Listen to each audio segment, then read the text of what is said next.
In this video, we're going to introduce section 9 on alkynes, which is found in chapter 9 of your text. Specifically today, we'll look at 9.1 and 9.2, where we introduce alkynes and then discuss the nomenclature of alkynes. So alkynes, as you may recall from our very first section, these are hydrocarbons that contain carbon-carbon triple bonds. And so like alkenes, alkynes can function as either bases or nucleophiles. So the pi electrons in those pi bonds are available for donation in either a basic or nucleophilic manner. Now, when we're naming an alkyne, we replace the suffix ane of the typical alkane with yne to indicate the presence of that carbon-carbon triple bond.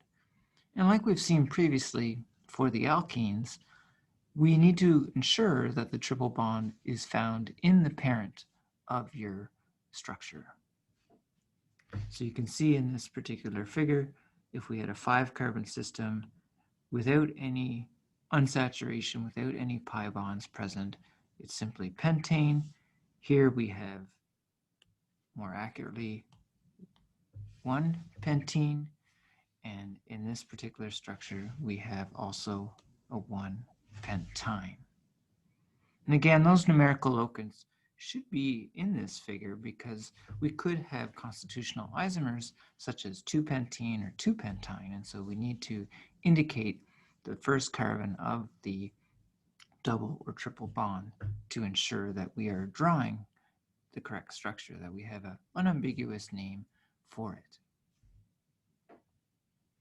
Now, when numbering the parent chain of the alkyne, as I mentioned, it needs to be in the parent, and we also want to ensure that we give the lowest possible locant to the alkyne. So it's the first carbon of that carbon-carbon triple bond. We want that first carbon to have the lowest possible locant. So in this example, you can see that this is the correct way to number our parent chain. Here we have a heptyne, and you can see that from left to right, carbon 2 would be the first carbon of the triple bond, as opposed to if we were to start at this part of the molecule, which would be 5. So 2 being lower than 5, this would be a hept2-ine. Now the position of the triple bond, it is indicated using a single locant, and it may be placed either before the parent or before the suffix yne. Both names are acceptable. My preference tends to be including it just before the suffix, but you can choose whichever method you prefer. Now, the last thing to mention about alkynes is that we typically will refer to them as either terminal alkynes or internal alkynes. A terminal alkyne is an alkyne in which that triple bond is at the very end of that parent chain. Whereas an internal alkyne, you can see that the alkyne is substituted by some alkyl group on either side of the triple bond. For the most part, we'll be looking at the reactivity of terminal alkynes.